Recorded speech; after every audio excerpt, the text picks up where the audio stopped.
Good morning, everybody. Uneducated Economist here. So your thoughts and the way you feel about them is going to lead the path to your future. And if you think about things and you feel emotional about them and you put evidence towards it, you will be convinced by these beliefs. Now, if you look at a lot of the mainstream media news that has taken place out there and you pick up on a lot of these narratives, it is very difficult to not believe what it is that's being told out there, especially if you don't have evidence to the contrary of it. So once you get this thought in mind and you begin to have an emotional feeling of this thought and you get some evidence towards it, you will be convinced, and then it's very difficult to change that belief, right? So this is really where I feel a lot of people end up being completely confused about the economy because they have taken in so much mainstream media narrative that was completely false, or maybe just a very fearful narrative that forced them to think in a way that maybe wasn't exactly accurate or didn't have all the facts involved with it. And so it puts them on a path that will lead them into a future, right?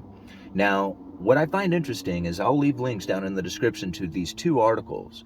Now, one of them we kind of talked about in yesterday's video or the live stream, and it's Elon Musk asking, like, what the hell is going on with this economy? And now I find that really interesting because, you think Elon Musk, super rich, successful at what he does, all the crazy things that he's done in his life. You would think like he would be very in tune to what's happening with the economy. So either he truly doesn't know or it's propaganda, right? So, I mean, it's only one of the two. But I have a hard time believing that it would be propaganda. What would be useful by him not understanding what's going on in the economy, unless the idea is to put confusion into everybody into the economy, thinking that if Elon Musk doesn't know, then nobody knows, right? And then on top of this, right, so that's just one of them.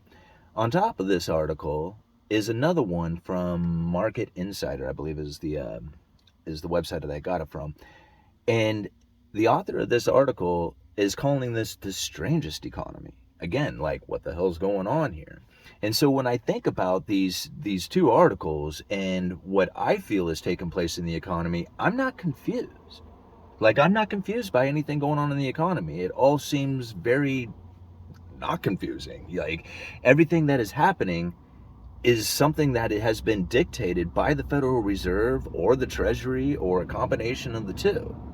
And we went over it in a live stream yesterday that was really good. I went through these two speeches, monetary policy strategy for a low neutral interest rate world, and then deflation and how to prevent it from ever happening here. It was a Ben Bernanke speech from back in 2002.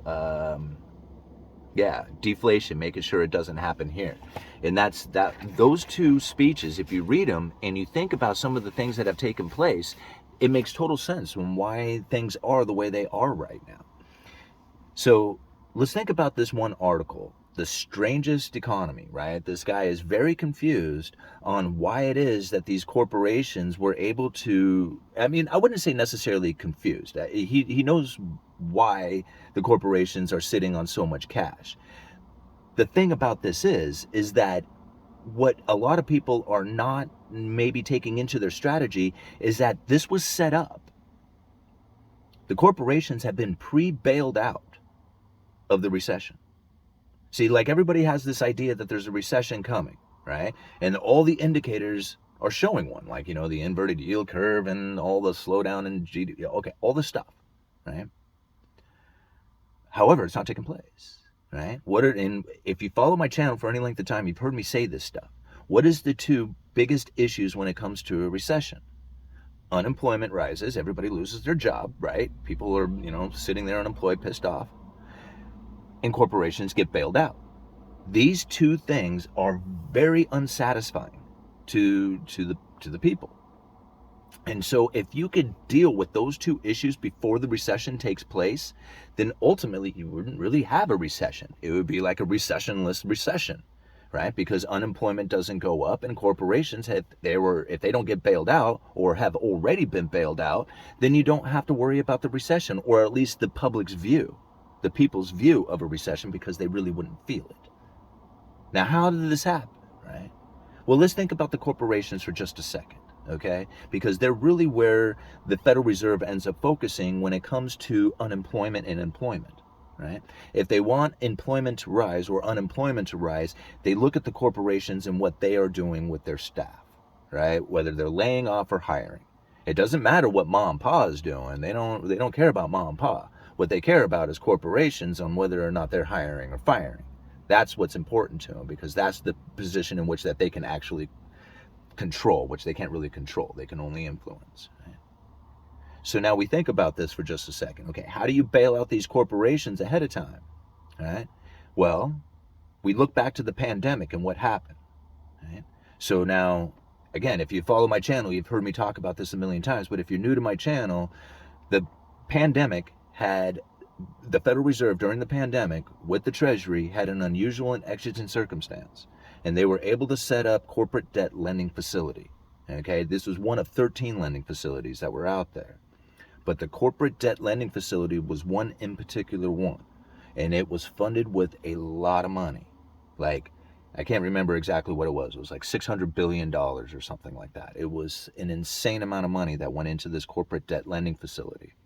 And what they did is that they promised to buy the debt of corporations. So when these corporations had, when they were going into trouble and they needed to borrow money, this corporate debt lending facility was going to be there. They was going to buy those bonds from these corporations so that they would be funded in order to carry on. Right? They were going to be buying the fallen angels, as they called it, right? So these corporations wouldn't just completely fail, like these systemically important corporations, I guess is the way to put it. And I don't think they called them that by any means, but that's what I'm kind of referring to them as, because they need these corporations to continue to exist, right? And keep the hiring going.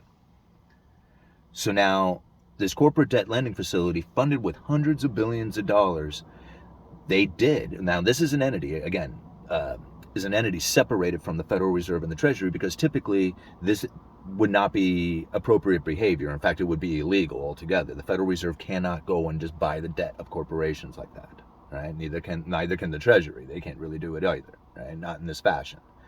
But this corporate debt lending facility was set up in an unusual and exigent circumstance. So without the pandemic, it never would have existed in the first place. Okay.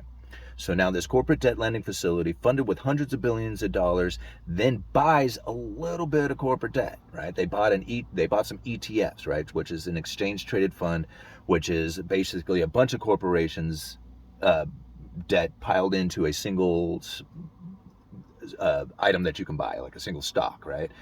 A single fund. It's called an ETF. That, whatever. So they buy into some of these, right? Which does get some money to these corporations. It establishes that credible threat. People start like freaking out about the Federal Reserve buying corporate debt, right?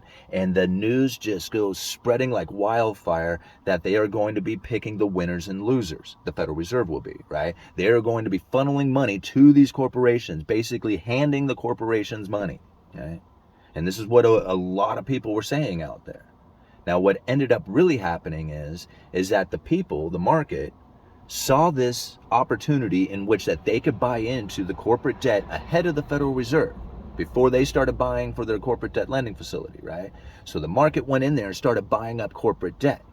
What that did is it started driving the yields down on the corporate debt and driving the prices up. And then the investors started chasing that, right? And the more they bought of this corporate debt, the higher the prices went. And they just kept buying because they could sell it. And now they could just roll this stuff over as they were buying it. And everybody was pouring into this corporate debt thinking that the Federal Reserve was going to be buying it. Corporate debt exploded.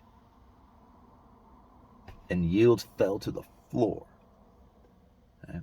And the Federal Reserve wanted this action to actually take place. They stated it right here in John Williams' speech from 2018. We were talking about this yesterday. Let me see if I can find it real quick. All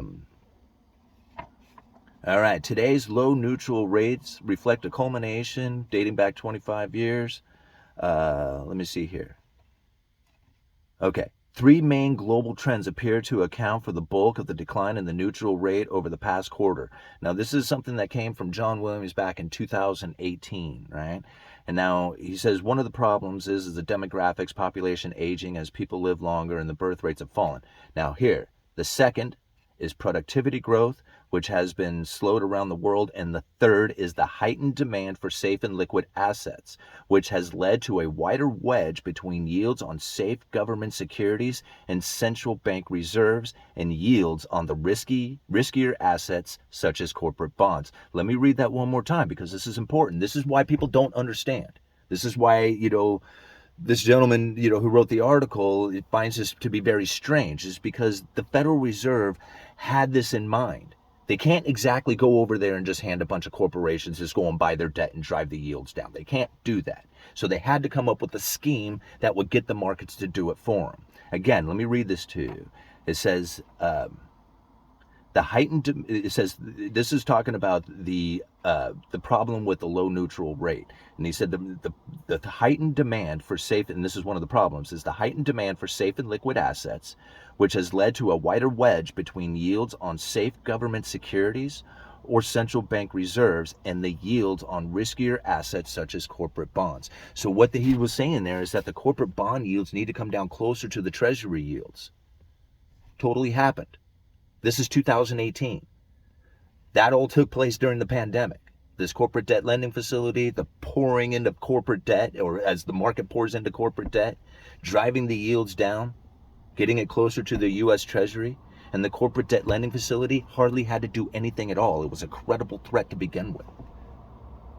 You see how all this went down? I mean, this makes total sense to me. Now the corporations are sitting on a bunch of cash that they got at an incredibly cheap yield. Right? They sold all these bonds at a really high price, got a really good yield on it. So now their debt payments are very low. They're sitting on a bunch of cash. They're going through this, inflation scenario, right? As the Federal Reserve attempts to correct the situation. Okay. This isn't confusing. This is like, if you look at the facts, if you look at some of the information, it makes total sense. Like how this is taking place right now. And if you're not told the story, like if you don't tell that story, the corporate debt lending facility story, like if you don't incorporate that into your strategy, then you're missing why it is that things are taking place the way they are. And once you do it, then it begins to start making a whole lot more sense. When you read these speeches and you think, man, they really wanted this situation. They wanted this to happen just like this, And, to me, it's like, there's no confusion about this, right? So I'm not wondering what the hell is going on. It makes total sense. All right, uneducated economist, let me know. You guys let me know.